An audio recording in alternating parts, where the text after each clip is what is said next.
ఈ జాతరకు సంబంధించి ఈరోజు యావత్ తెలంగాణ జిల్లాలలో ఒక ప్రత్యేకత, అదేవిధంగా ప్రతిష్టాత్మకమైన కార్యక్రమం ఇది.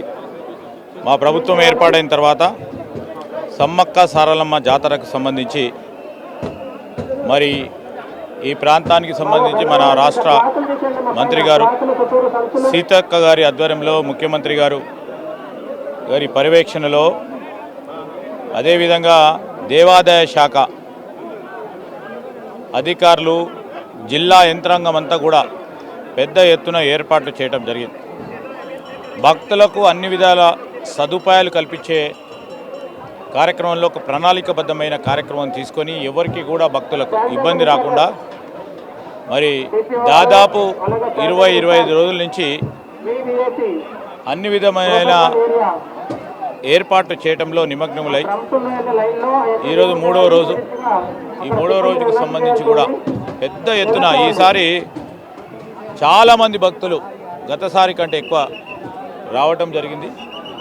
మరి భక్తులందరికీ సంబంధించి ఎక్కడ కూడా ఒక దిక్కు పోలీసు యంత్రాంగం, ఒక దిక్కు రెవెన్యూ యంత్రాంగం, అన్ని డిపార్ట్మెంట్లకు సంబంధించిన జిల్లా యంత్రాంగానికి సంబంధించి ఉమ్మడి వరంగల్ జిల్లా సంబంధించిన పరిపాలన యంత్రాంగం అంతా కూడా నిరంతరం 24 గంటలు పనిచేస్తూ అన్ని ఏర్పాట్లు చేయడం జరిగింది.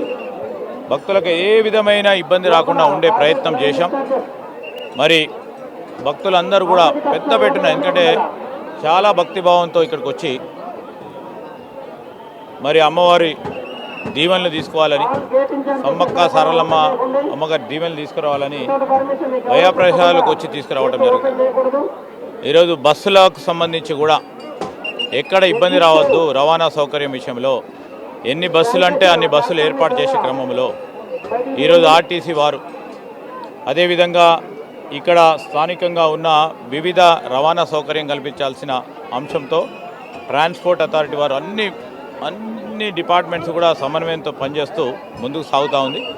తప్పకుండా భక్తులకు ఇబ్బంది లేకుండా చూసే ప్రయత్నం చేస్తాం.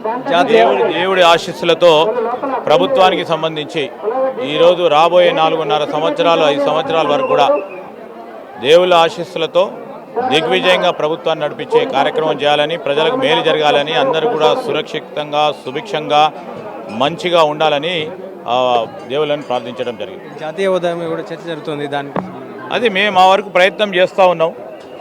మేము ఆ రోజు ప్రతిపక్షంలో ఉండి కూడా మేము అడగడం జరిగింది. ఈరోజు కూడా ఇక్కడ అడుగుతూ ఉన్నాం. లక్షలాది మంది ఒక 20 రోజుల ముందు నుంచే వస్తూ ఉంటారు. ఇంత పెద్ద ఎత్తున భక్తులకు సంబంధించిన అంశం ఇది తప్పకుండా జాతీయ ఫెస్టివల్గా గుర్తించాలని కేంద్ర ప్రభుత్వానికి మా తరఫున కూడా ఇప్పటికే లేఖపూర్వకంగా మరి సీతక్క గారి నేతృత్వంలో కూడా ముందుకు పంపడం జరిగింది. ముఖ్యమంత్రి గారు కూడా దీన్ని జాతీయ ఫెస్టివల్గా చేయాలని కేంద్ర ప్రభుత్వాన్ని కోరడం జరిగింది. మేము కేంద్ర ప్రభుత్వాన్ని కూడా డిమాండ్ చేస్తూ ఉన్నాం. ఇది తెలంగాణ ప్రాంతంలోనే పెద్ద జాతర, దీన్ని జాతీయ ఫెస్టివల్గా గుర్తించాలని కోరుతాను.